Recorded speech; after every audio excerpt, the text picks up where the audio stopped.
Hi అండి, మా channel like చేసుకోండి, సబ్స్క్రైబ్ చేసుకోండి. ఇప్పుడు ఎండు చేపల కూర ఎలా వండుకుందాం, గోంగూర ఎండు చేప ఎలా వండుకోవాలో చూద్దాము. ఇందులో చాలా రకాలు వండుకోవచ్చండి. ముందు గిన్నె పెట్టేసి ఆయిల్ వేసుకొని ఆయిల్ హీట్ ఎక్కినాక ఎండు చేప ముక్కలు వేసుకోవాలి. కడిగి పెట్టుకున్నాయి నేను వేడి నీళ్ళల్లో కడుక్కున్నాను. పొడుగ్గా కోసుకున్న ఉల్లిపాయ పచ్చిమిరపకాయలు వేసుకోవాలి. ఇప్పుడు పసుపు వేసుకొని కరివేపాకు వేసుకోవాలి. కరివేపాకు వేసుకున్నాక ఒక 2 నిమిషాల నూనెలో ఫ్రై అవ్వాలి. ఇవి కూడా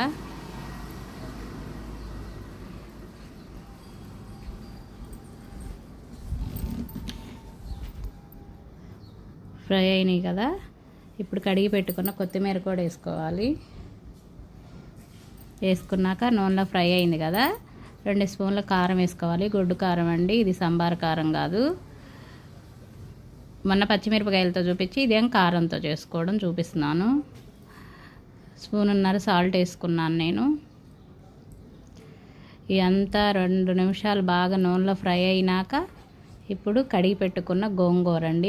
వడిలిపోయింది. నిన్న తీసుకున్న, ఒకరోజు ముందుగానే కోసి పెట్టుకొని వడిలిపోతుంది. కడిగి పెట్టేసుకున్న గోంగూర ఇప్పుడు పెట్టేసుకుందాము. మూత పెట్టుకోవాలండి. దాన్ని కదిలికుండా మూత పెట్టుకొని మూత తీసి ఇప్పుడు తిప్పుకోవాలి. తిప్పుకున్నాం కదా,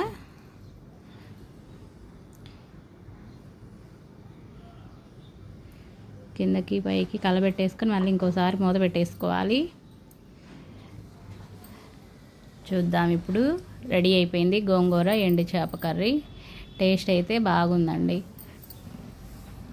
అందరూ చూస్తున్నారు కానీ లైక్ చేయట్లేదు, సబ్స్క్రైబ్ చేయట్లేదండి. దయచేసి లైక్ చేయండి, సబ్స్క్రైబ్ చేసుకోండి.